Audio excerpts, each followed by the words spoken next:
Sometimes the greatest kindness are the ones we least want and least understand. Let me explain. But before we get into it, good morning, everyone. And thank you so much for joining me here on a brand new episode of Shaar HaBechinah. Shaar HaBechinah teaches that there are three kinds of wisdom in the world.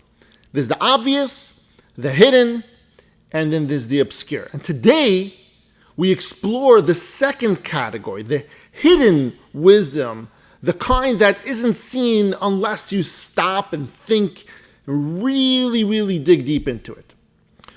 One of the clearest examples that Chovos HaLevavos is going to talk to us about today is death.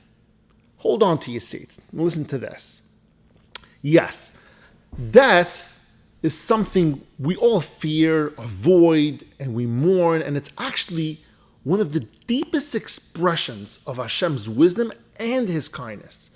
And it's a kindness that's hard to grasp, but Chovos HaLevavos lays out clearly what that means. So he says like this: imagine a decent man who worked his entire life and he put away some money and he was always so busy. Now in his retirement, he has some time. He has some time to kind of go out in the world and do things.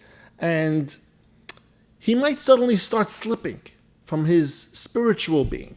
And if Hashem were to take him from this world before he kind of deteriorates altogether, wouldn't that be a mercy of Hashem? Wouldn't that be Hashem's way of preserving his chance at Olam Haba before he gets the time to do those affairs?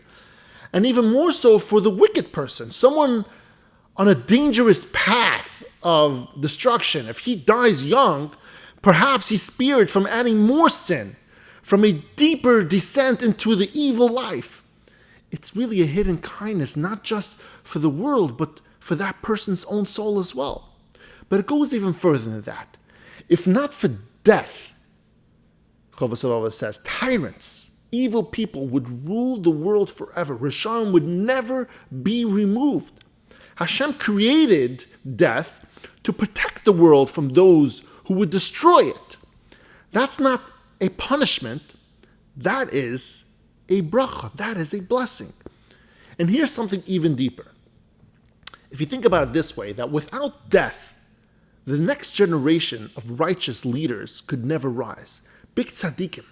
The world would be stuck under the shadow of the past, let's say Moshe Rabbeinu and Aaron HaKohen, but all the other names that we know about in history, in more modern times especially, where would their place be in history? But Hashem in His wisdom clears the way. Each generation steps aside. It makes room for new greatness to emerge. But without that, without death, where would the next tzaddikim come from, that next generation? Where would the new thinkers, the new builders and leaders find their space on this earth?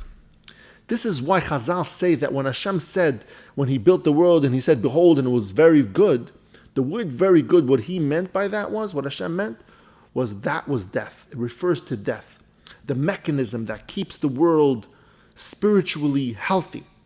And Shlomo Melech said in Koheles, he says, I consider more fortunate the dead who have already died than the living who are still alive.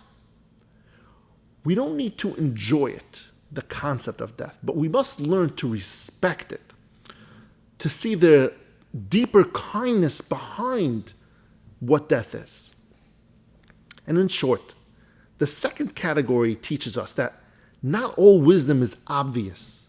Some of Hashem's greatest acts of kindness are hidden, and only those who look beneath the surface, maybe even the surface of pain, will truly understand the real meaning. Thank you, everyone, for joining me here today, and I love you all.